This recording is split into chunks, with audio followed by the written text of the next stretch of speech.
Welcome to the video and welcome back to my channel. For those of you who don't know me, my name is Joe Rinaldi and I'm a 28-year-old entrepreneur based out of Philadelphia, Pennsylvania, where I live with my wife. I'm back on YouTube after a brief hiatus. Our house search process took quite a bit longer than expected, but after a chaotic season, we are finally settled. I am in my new office with my new setup. Hopefully I look all right. I sound pretty good. And my goal here is to just add value to whoever I can, however I can. I am not necessarily intending to be very polished, but rather I want this to be raw. I'm actually going to try to film this video in one shot. And if you stick with me, you stick with me. But this video will be discussing the 10 things that I've learned through the first 14 months of entrepreneurship. So for some context for people who don't know, I am a doctor of physical therapy by trade, and after just over 2 years of practicing full-time in an outpatient clinic here in Philadelphia, I decided to quit my job and do my own thing. And I've made a video in the past about why I quit my job. I'll link that in the description below for anybody who's interested. But essentially, I wanted to take ownership of my time and I wanted to take ownership of my life. These past 14 months have been incredibly challenging and absolutely amazing, and I wouldn't trade it for the world. So with that being said, I own a company called Project Endure. Our mission is essentially to create an enduring impact, one person, one conversation, and one community at a time. We're passionate about serving others, encouraging others, and guiding others toward their full potential. And our motto is do hard things. Now, I created this company and I'm so passionate about the mission because I personally am dealing with a genetic eye condition that I was born with that is leading me down a path toward blindness. And there's not much that I can do about it. However, I'm a firm believer that life is all about perspective, and what I've lost in sight, I've gained in vision. And so with that being said, I'm going to share 10 lessons that I've learned through the first 14 months of entrepreneurship with you all. Hopefully it's helpful to somebody out there. And here we go. So the first lesson, ownership comes with a cost. Yes, having full control of my schedule, full control of my time, having ownership over my life is very, very empowering and very enjoyable. And it also is very stressful. I don't have a ceiling above me anymore, but I also don't have a safety net below me. Every time I gain a client, it's all on me. Every time I lose a client, it's all on me. The ownership of doing your own thing comes at a cost. And to be honest, I don't think everybody needs to be an entrepreneur. I don't think everybody wants or needs that ownership in their life to the extent that I'm taking it. So ownership comes with a cost is the first lesson that I've learned through the 14 months of entrepreneurship that I've been through. It's stressful. Lesson number 2, entrepreneurship is about personal growth. I truly believe that entrepreneurship is just personal development wrapped up in the world of business. What I mean by that is there's a lot of problem solving that goes on. There's a lot of learning. There's a lot of connecting. There's a lot of growing that happens when you are trying to grow a business. And yes, you are focused on growing something that's bigger than yourself. However, in that process, you are also growing as a person. And I'm so grateful for that component of entrepreneurship. Lesson number 3. Slow is smooth and smooth is fast.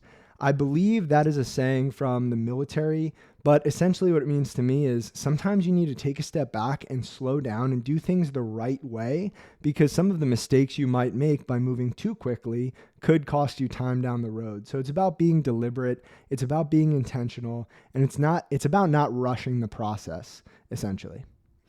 Lesson number 4, some opportunities are distractions. This one took me a while to learn, and to be honest, I'm still learning it. I am a yes man. If an opportunity comes my way, my natural instinct is to say yes to that thing. It's gotten me to where I am today, saying yes to opportunities. However, I'm at this point now where there are more opportunities than I have time for.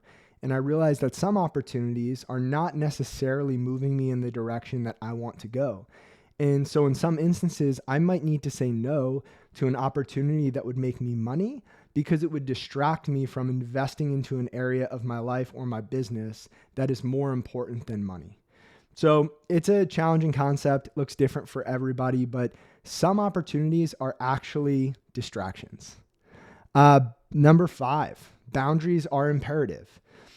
This can mean different things to different people again, but I think creativity is probably problem solving. It's challenging to have so much free time when you're a new entrepreneur. I mean, I sat down at my desk the first Monday after quitting my job, and I was paralyzed because there were so many opportunities. It was overwhelming. I just didn't know what to do with my time. So I needed to set boundaries. I needed to give myself time blocks on a calendar and say, Joe, for this hour, you are going to do this thing. And when the next hour comes, you are going to do this thing. And I needed to create constraints so that I could be creative within those constraints. And it's almost like you think of any game that you like to play, whether it's a sport or a board game or a video game, there are rules, there is structure, there are boundaries. And because those things exist, you can play within that structure, within those boundaries. So boundaries are really important. When you're an entrepreneur, you often need to set those boundaries yourself. Lesson number 6, put people over productivity. Again, this is a challenging one for me. It's something that goes against my natural instincts, something that I am constantly working toward. However, being a married man and building a business together can be very challenging. And I notice that my inclination is to take on those opportunities, like I mentioned, and to value productivity sometimes over relationships. That can be taking on an extra call late at night when I told my wife a week ago that we would watch a movie. It could be taking on an extra client on a Tuesday night when my wife and I typically meet with our church group. It could be going on a business trip instead of staying home and celebrating something with family. I am inclined to put productivity over people, but people are more important than productivity. And that's something that I am constantly reminding myself of and striving to enact in my own life. Lesson number 7, sometimes good enough is good enough. So what I mean by this is we all have very high standards for ourselves. However, sometimes the standards we hold for ourselves are not even noticeable to the outside world. And so you can't let good be the enemy of great, and you can't let great, no, you know what? Let's scratch that. We're just going to go with the simple stuff here. So, sometimes good enough is good enough, meaning, you don't need everything to be perfect. And sometimes if you get 90% of the way to your standard, you can put that thing out into the world and it will be good enough for someone else. Actually, that was not planned, but the last 30 seconds of this video is a perfect example. In the past, I would have cut that out. I would have restarted this entire recording and I would have spent an extra 30, 60, 90 minutes making this video to my standards. Exactly. I would have made that a great video when in reality, good enough is good enough. Hopefully somebody finds value in this and I'm going to move on to the next point. Lesson number 8, don't sacrifice impact for income.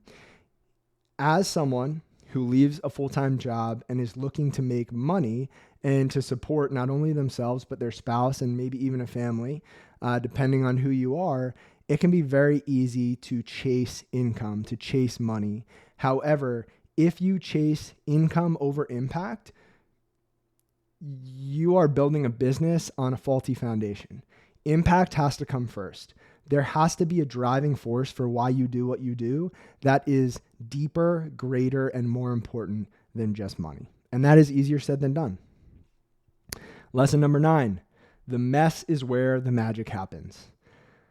I have people reach out to me through Instagram, in person, over the phone, via text, whatever it is, essentially making the assumption that I have it all together, that everything is perfect, that things are clean and organized, when in reality, yes, maybe from the outside looking in, it looks like I have things all together, but the truth is it's a mess, it's chaos.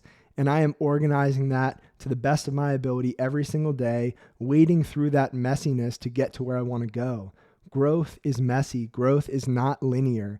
And if you want to pursue entrepreneurship or you want to pursue anything hard in life that's going to force you to grow, you have to be willing to embrace that messiness and to understand that just because things are messy, just because things are confusing in the moment doesn't mean that you're on the wrong path. It doesn't mean that you need to stop. Sometimes it means that you need to keep going. So that's lesson number 9. And last but not least, lesson number 10, those who dance are considered insane by those who cannot hear the music. That is a quote from Friedrich Nietzsche. And it's one of my favorites because not everybody goes down the path of entrepreneurship. Not everybody takes complete ownership of their life or attempts to.